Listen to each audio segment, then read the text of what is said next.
अखेर आज न्यायालयाने वाल्मिक कराड व त्यांच्या गँगच्या विरुद्ध आज आरोप निश्चित केलेले आहेत.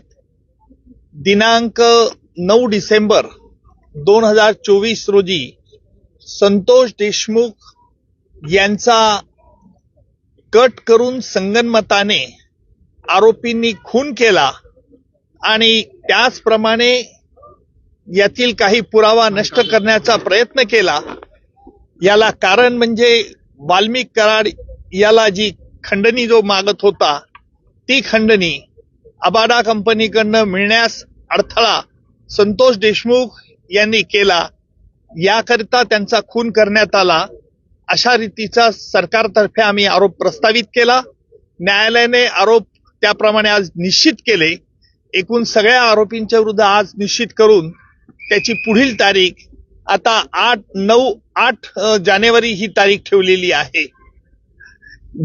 आजही आरोपींतर्फे पुन्हा हे आरोपी निश्चितची सुनावणी लांबणीवर टाकण्याचा प्रयत्न झाला.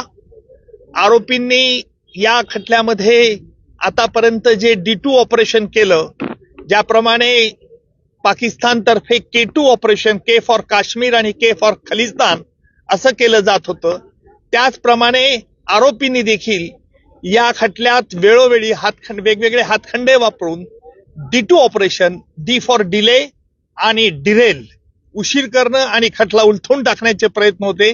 त्याला आज आरोप निश्चित झाल्यामुळे या प्रयत्नांना चाप बसलेला आहे आणि यापुढे जी 9 तारखेला सुनावणी आहे त्यामध्ये सरकारतर्फे कागदपत्र ज्यांच्यावरती प्रॉसिक्युशन भिस्त ठेवत आहे ती कागदपत्र आरोपीला मान्य आहेत किंवा अमान्य आहे याच्याकरता विचारलं जाईल.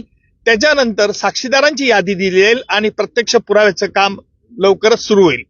आरोपींच्या वतीने वारंवार वकील बदलले जात होते, त्याबद्दल देखील आज कोर्टाने नाराजी व्यक्त केली. काय नेमकं? त्यालाच आम्ही आज आक्षेप घेतला की आरोपींतर्फे जे वेळोवेळी वकील बदलण्याचा त्यांना अधिकार आहे, नाही असं नाहीये, परंतु वेगवेगळ्या 30 कारणं ही पुन्हा न्यायालयापुढे मांडण्यात येत होती. म्हणून आम्ही न्यायालयाला विनंती केली